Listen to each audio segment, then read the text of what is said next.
Oi, gente, tudo bom? Meu nome é Cecília e hoje eu vou dar continuidade ao curso Nascimento da Biopolítica, falando um pouco sobre os principais pontos abordados por Foucault nas aulas do dia 21 de fevereiro e 7 de março de 79. Bom, vocês podem estar se questionando, eu vi todos os vídeos até agora, eu sei mais ou menos o que é neoliberalismo, mas afinal, o que é biopolítica?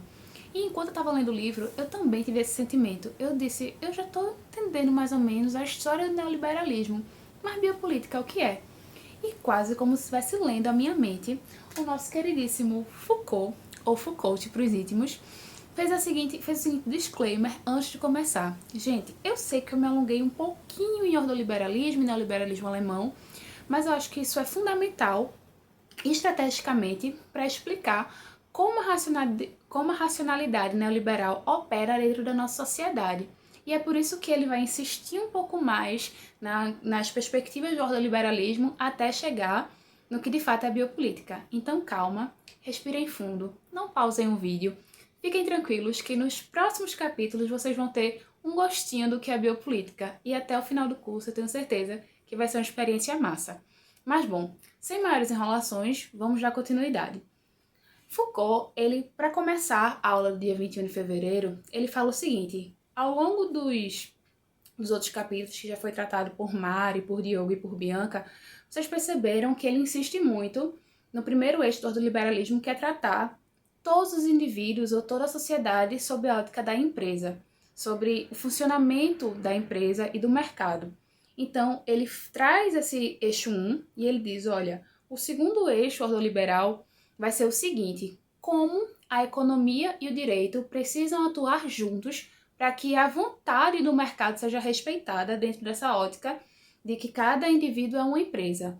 Então, ele vai desenvolvendo essa ideia ao longo do capítulo e o primeiro passo que ele dá é pegar ilustrativamente o discurso proferido por Rougier no colóquio de Walter Lippmann, que ocorreu na década de 30.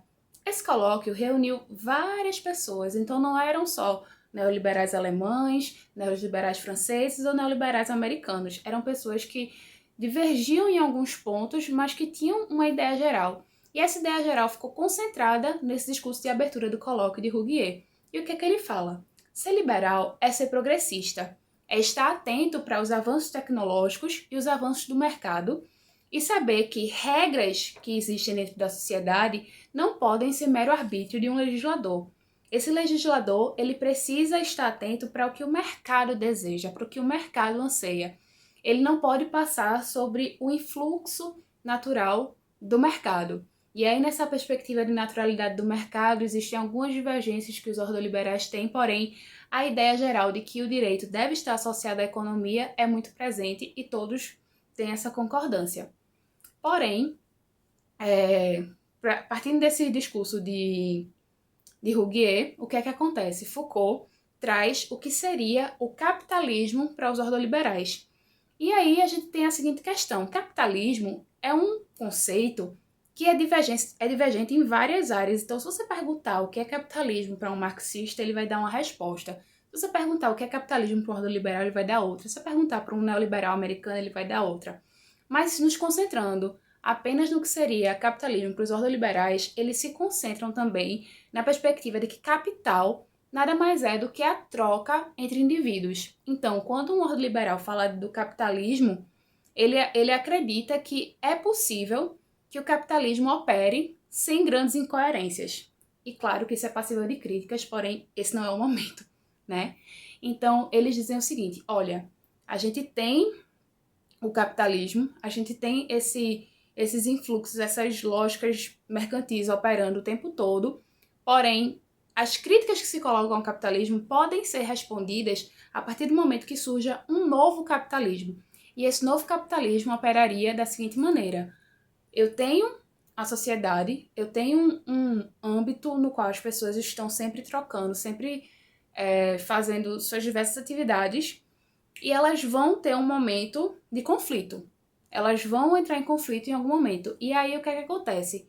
A instituição jurídica, ela não pode operar ao seu bel prazer. Ela tem que operar em conjunto com o mercado. Então, é como se a gente pegasse o direito e dissesse: o direito vai ser responsável por colocar uma moldura em volta da sociedade e dizer: Nós temos essas regras gerais nas quais as pessoas podem ser livres na medida em que elas respeitam essas regras gerais. Então, a pessoa sabe até onde ela pode ir, até onde ela pode atuar, até onde ela vai ter os seus direitos respeitados.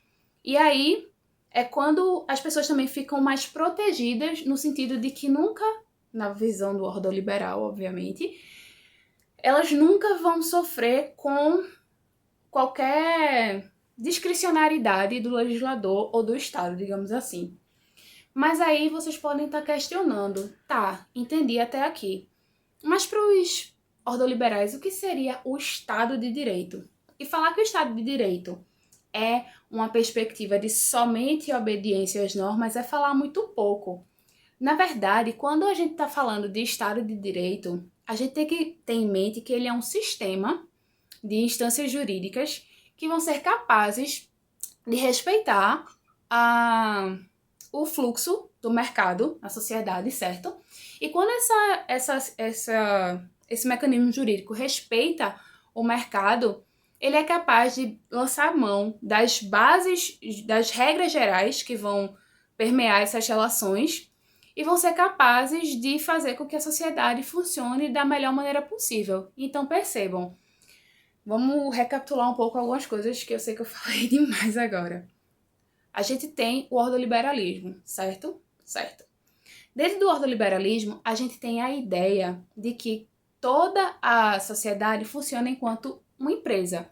Então, um indivíduo é uma empresa e eu tenho que saber como regular a relação dele com outro indivíduo que também é uma empresa, ou então com o poder público que também é outra empresa, enfim. Vocês concordam que a partir do momento que um indivíduo que antes era enxergado como funcionário e passa a ser enxergado como empresa, eu preciso de alguma maneira, entender que eu estou ampliando o número de empresas na sociedade? Pergunta retórica, né? No caso eu concordo, mas aí vocês não concordam comigo, vocês podem colocar aqui nos comentários. Mas dando continuidade, a gente aumenta a capilaridade de conflitos, porque se cada pessoa é uma empresa, ela vai ter algum nível de conflito com outra empresa, com o poder público, em suma. Eu preciso fazer com que, na verdade, essas empresas, essas pessoas, elas tenham um órgão ao qual recorrer. E é aí que surge a figura da arbitragem jurídica, que é o direito regulando ou colocando as regras gerais de como as pessoas podem se portar dentro da sociedade, de como essas empresas, esses empresários de si, podem ou não podem atuar. Porém, sempre essas arbitragens, esse meio de arbitragem, relações, ele vai respeitar o que o mercado deseja. Essa é a ótica que os ordoliberais trazem.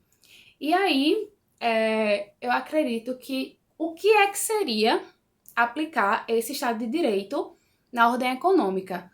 Aplicar o Estado de Direito na ordem econômica nada mais seria do que você ter as intervenções legais dentro das relações entre as empresas, porém, essas intervenções legais, elas não podem ser fora ou ser além do que as regras gerais que já estão colocadas. Então, vamos retroceder um pouco. O direito, ele vai ser compreendido como uma moldura, como uma forma, ou seja, eu, enquanto legislador, preciso estar o tempo inteiro atento para o mercado. Então, quando você olha para o mercado com uma perspectiva mais ampla, você tem que colocar as regras do jogo de uma forma que o mercado seja respeitado, as vontades do mercado sejam respeitadas. E aí é que a gente também tem um pouco da perspectiva de Hayek, que ilustra um pouco essa ideia do que seria agir conforme o Estado de Direito, etc. Para falar um pouco sobre a perspectiva de Hayek, a gente tem que resgatar que Hayek era contemporâneo do momento histórico que tinha o New Deal, políticas keynesianas, ou seja, políticas de planificação. Essas políticas de planificação, elas dizem, na verdade, a que aquele governo se propõe, seja combate de desigualdade, seja atingir um número maior do PIB, etc.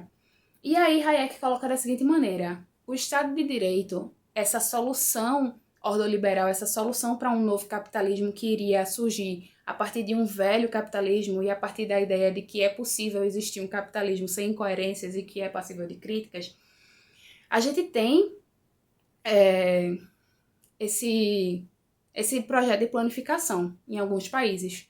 Hayek vai dizer: o Estado de Direito é ir contra a planificação, é você ir no sentido contrário do que a planificação propõe. Então, a partir do momento que eu sou um ordoliberal e que eu penso numa sociedade ideal, penso num capitalismo que seja jurídico-econômico, seja institucional-econômico, eu tenho que colocar o problema ou a solução da seguinte maneira.